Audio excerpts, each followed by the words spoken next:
everybody. I hope all is well. Everybody is staying safe, being blessed, and highly favored. Thank you so much for joining me. I appreciate you and your presence. If you will, hit the thumbs up button. And if you will, there's an arrow right here in the corner. If you hit it, it's pointing up. It will give all the description of everything that's in the description box, and it'll show up to my left.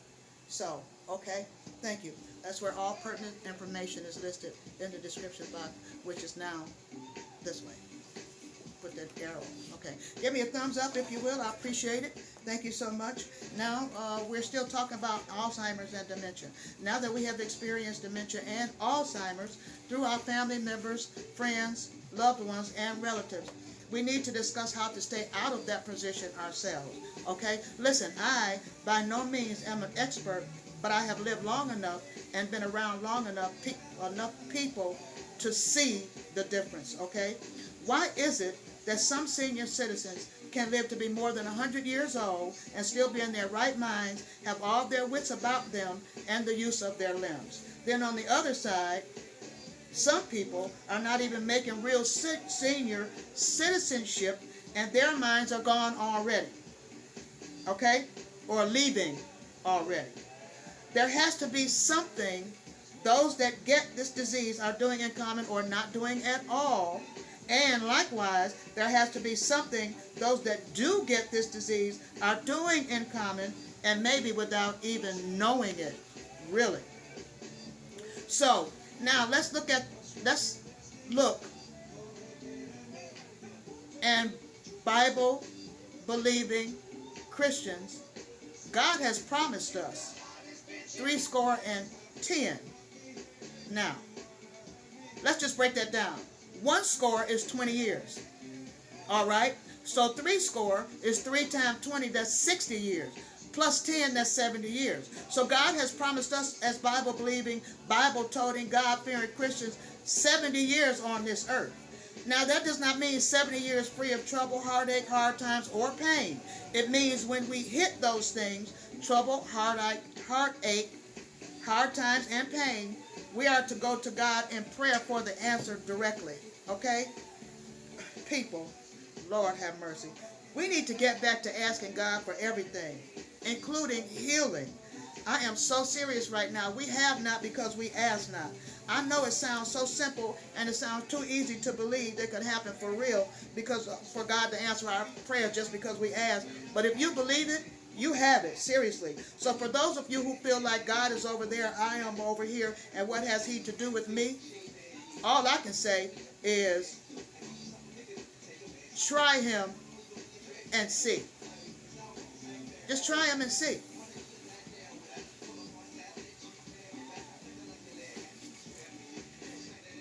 There are billions of people in the world, and I know you feel like, why would he hear me? Well, all I can say is you have to read your Bible, and you have to believe what you're reading. All the answers to life are there, I swear and declare.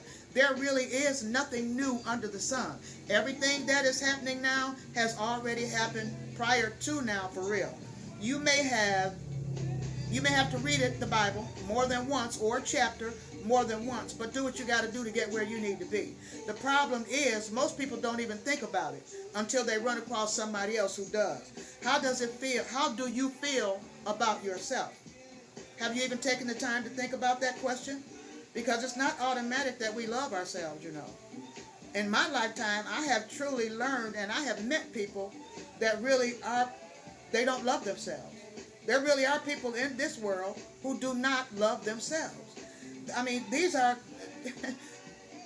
there are people in the world who just merely existing from day to day. These people don't like themselves.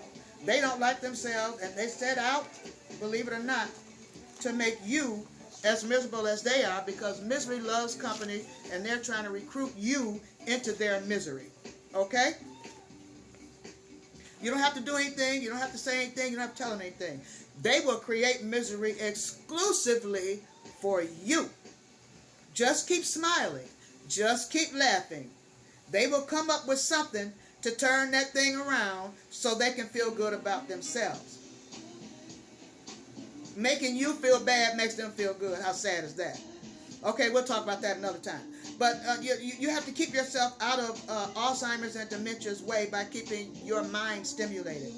The mothers at my church were in their right minds. They put God first, paid their tithes and offering, gave good advice, put you in your place, and defended and supported the reverend, pastor, minister, and bishop whenever they needed to.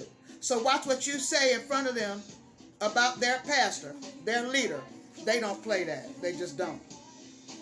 They read the romance novels and pass them all around to each other. Those senior citizens that are mobile and still driving, they attend a dance class somewhere, hustle and ballroom. If you have friends and or relatives that do not drive, call them. See if they might be interested in going with you. Y'all can go and have lunch afterwards and, mix and mingle a little bit. Get out of the house once or twice a week. Well, now the numbers are on the rise again, so you might just want to pick up some fruit and maybe some salad fixings and go to somebody's house or something, and conversate for a little while just to have a little socialization.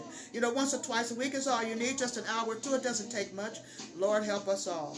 Well, that's all I have today, folks. Thank you for your time. I'm fresh out of mine. God bless you. Be safe. Love y'all. Please hit that arrow, subscribe. Please hit the thumbs up so you can like. I'll be ever so grateful. Thank you so much. I appreciate it. Somebody who will use this information, please share it with them. Just hit the link and send it to them. Thank you so much. Peace. See y'all.